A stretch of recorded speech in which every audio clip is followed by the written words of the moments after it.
Hello, my spooky friends. I hope you're doing well and having a fantastic day. So, in today's look, I am doing a melted snowman. This was beginner friendly because it's mostly using eyeshadow foundation and a little bit of Elmer's glue for that special effects melted look. So, I hope you enjoy it, and let's just go ahead and get into it.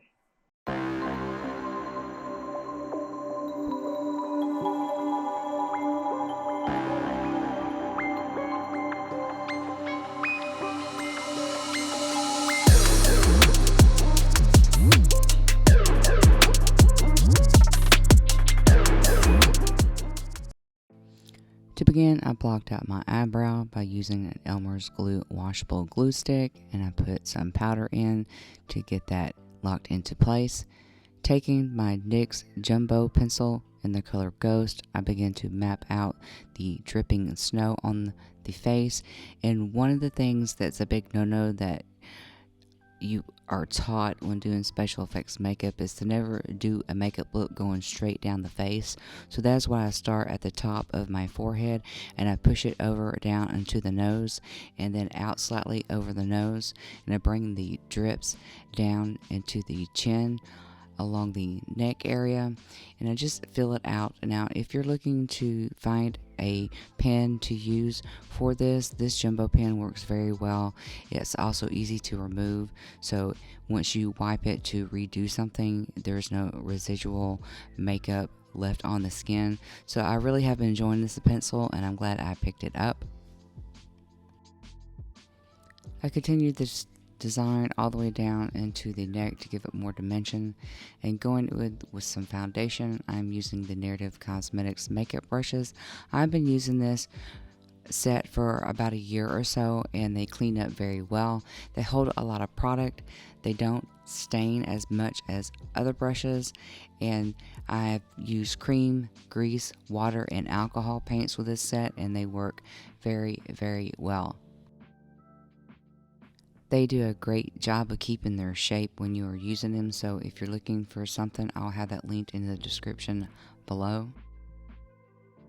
I use powder to set the color.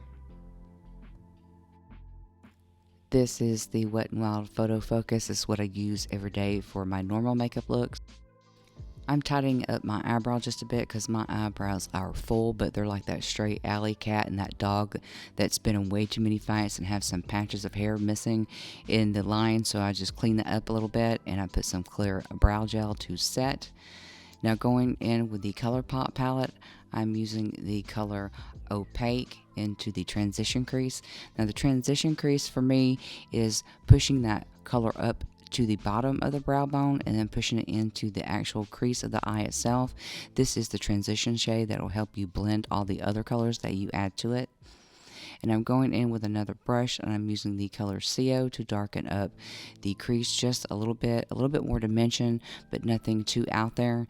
This is a complete look without it being a super duper glam look. And with my finger, I pick up the color Mind Games and run that along the lid just for some added pop. And again, going in with Sia and pushing that up under the eye. This will make the eye bigger.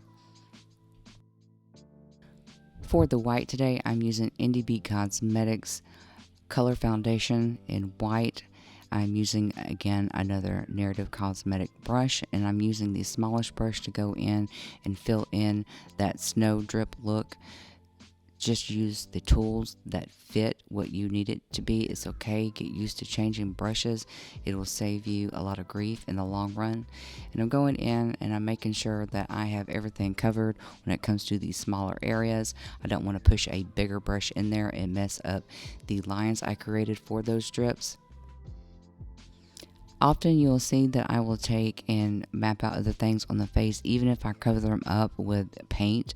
I just like to be mindful and be inspired in the look I'm doing, and also to get used to where I'm going to place that a little bit later. But that is totally up to you and how you want to do it. That's just the way I prefer to do it.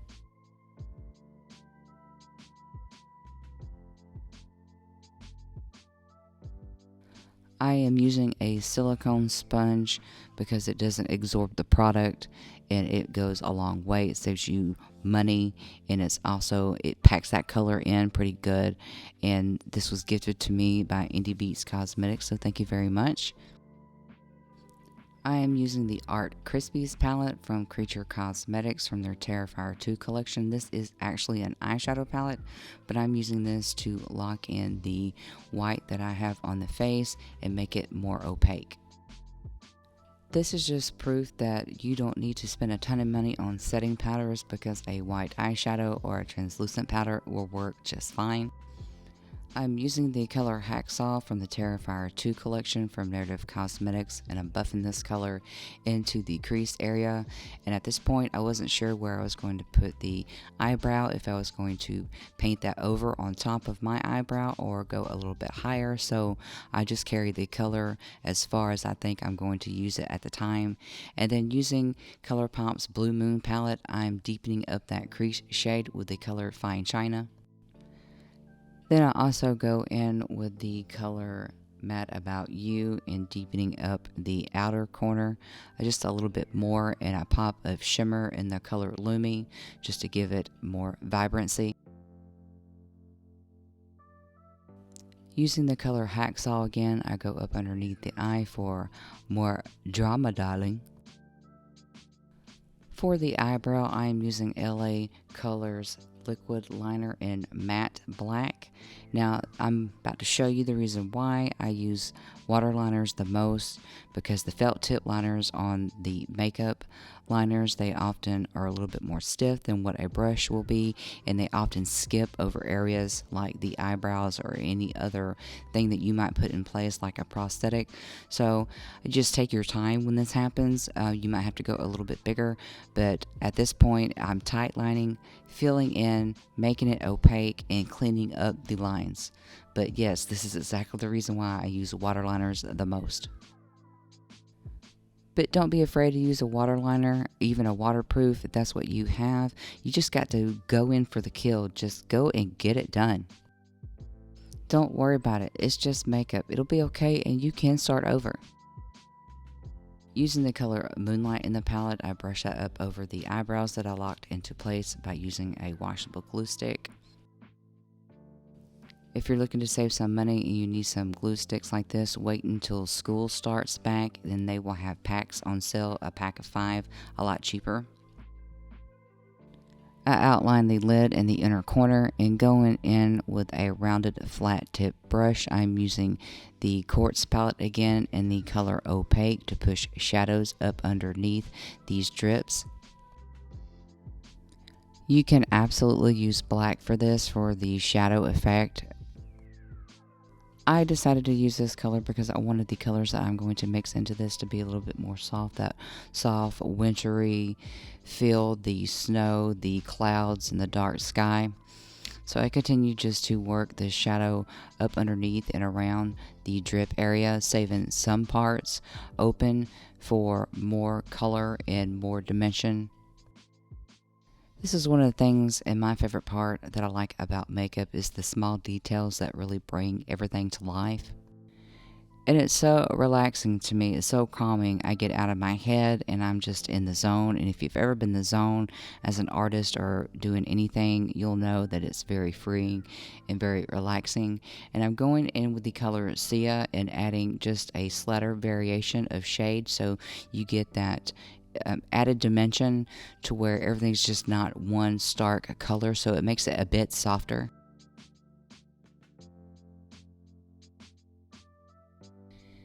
And with a smaller brush, I go in and use blue to add more color to the snow area. I just love the way this look turned out. I love the blue and the cool tones from all these palettes.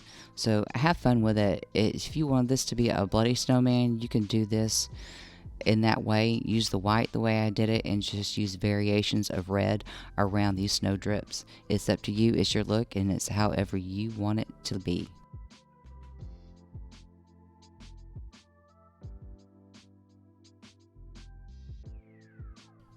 Using the same color blue, I push that into the hairline and into the cheek area to contour the face, and also lets me be mindful about where I'm going to put the gems later. So my thought process about the design for this wing is I did not want just a black winged eyeliner, nor did I want to draw on snowflakes. I was thinking about that winter storm blizzard wind type of look, so in order to get movement, I pushed this black eyeliner up until I turn it in just a little bit of a turn in to show movement. And I do this and I carry it all the way past each design a little bit higher each time. And then when I go through and connect the bottom color together, so it is more like a wing, but it's this whimsical turn twisty wing. So that was my idea in this design. And you might be saying, Stacy, I'm not good at freehanding things like this. What can I do to help me out? You'll notice that I put my pinky finger onto my face for stability, but also there are stencils that in design that you can use. So look into some of those, and that might help you out. I know Shop Miss A has some, and you can find some on Amazon. But I go in and I tight line the waterline in the black. I pop in some eyeliner. I put a shimmer of, what's the word, silver. Oh my gosh, words are not coming to me today. You ever had a day like that? Words just will not come. So I use my L'Oreal Lash Paradise, and for my nose today, it's taken from another look. It's my evil snowman. It's the very first video I uploaded. This is aluminum foil, liquid latex, and water paints. Now for the design of the dripping snow, I'm using Elmer's school glue, and these tools I picked up, they're used for carving and modeling clay. Now, one of the things you need to know about the process of using Elmer's glue for this look is you want the thickness to be on the bottom, because like anything that's melting, you have that thick shelf of ice or snow, and then it begins to melt and drip and get a little bit more frothy at the bottom. So just apply this as thick as you can into the areas that drip, and if it goes past the design, you can use a Q-tip to decrease the volume by tapping it into it. And also a thin layer of this Elmer's glue will give away on areas that move around like the neck and the jaw. So make sure that you're using a couple of layers, even though they're thin and not thick like the drip, and that's going to give it that frothy melting look. For the other side, I'm using the LA Girls Just Blushing Powder in the color Just Playful. And for my highlighter, because you know I like to make it glow, baby, and I am using the Marilyn Monroe highlighter from the Cosmetics Revolution Beauty US. Another dollar store find were these gems. I am using a eyeliner to place points of reference, and using Spirit gum to put these down, because Spirit gum will last a lot longer, especially around the areas that move. I place the gems in.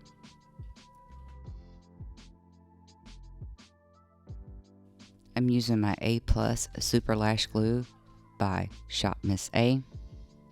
I put my eyelash into place. I use the same eyelash glue. I'm putting gems onto the edges of those little swirls. These are clear and they came on the same sheet, so you have blue and clear. I decided to use clear so it would pop off the blue and look more dramatic. This lash glue is $1.88, and it has a brush with it, and it goes a long way. So if you're interested in that, it will be linked in the description below. I used Spirit gum to attach my nose, where I then applied a small amount of tissue paper and went back in with some more Spirit gum to make that secure. After it is dried, I go in again with my white foundation. I do have a full review on these colored foundations. I will link that in the description below. They come from NDB Cosmetics, and with some gray matte liquid lipstick, which is no longer available. It comes from ColourPop, but you can use black or any color that you wish. Blue would work also.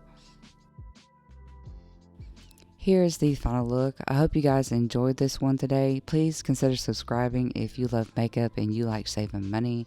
If you like to see sneak peeks, behind the scenes footage, or vote on my next look, you can find me on Instagram, Twitter, and Facebook. Those links are below. Please stay warm and snuggly. I know that there's a lot of you that are being slammed with a ton of snow. I am in the south and we have reached 7 degrees and I am not a happy girl. So until I see you next time, bye.